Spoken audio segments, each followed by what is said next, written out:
وما منع الناس أن يؤمنوا إذ جاءهم الهدى إلا أن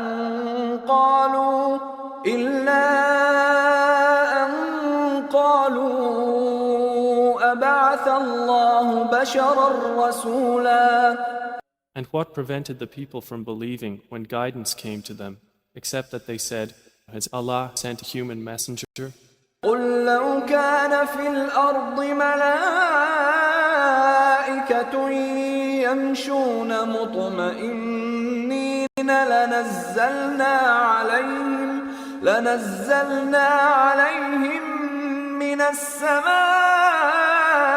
ملكا رسولا. Say, if there were upon the earth angels walking securely, we would have sent down to them from the heaven an angel as a messenger. قل كفى بالله شهيدا بيني وبينكم إنه كان بعباده خبيرا بصيرا. Say, sufficient is Allah as witness between me and you. Indeed, He is ever, concerning His servants, acquainted and seeing.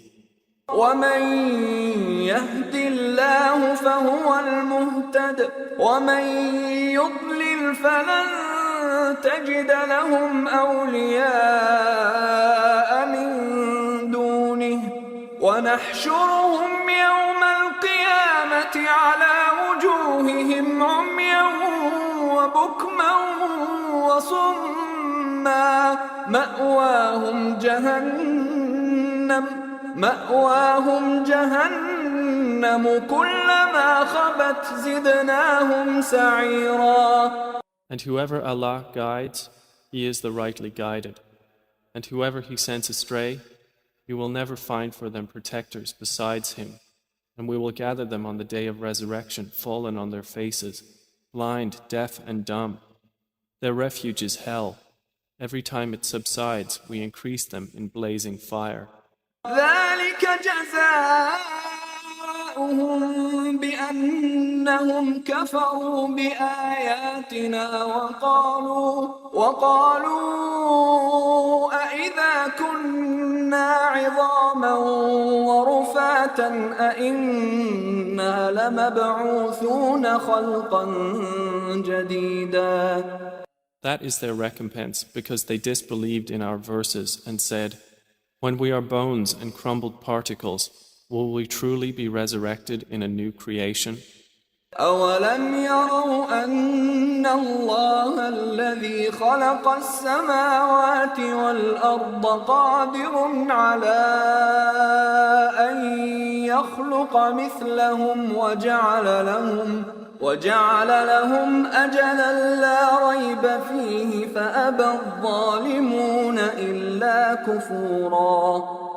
Do they not see that Allah, who created the heavens and earth, is the one able to create the likes of them, and He has appointed for them a term about which there is no doubt, but the wrongdoers refuse anything except disbelief.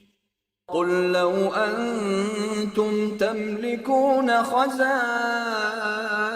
رحمة ربي إذا لأمسكتم خشية الإنفاق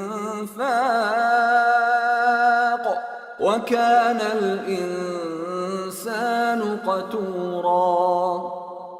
Say to them, if you possessed the depositories of the mercy of my Lord, then you would withhold out of fear of spending, and ever has man been stingy.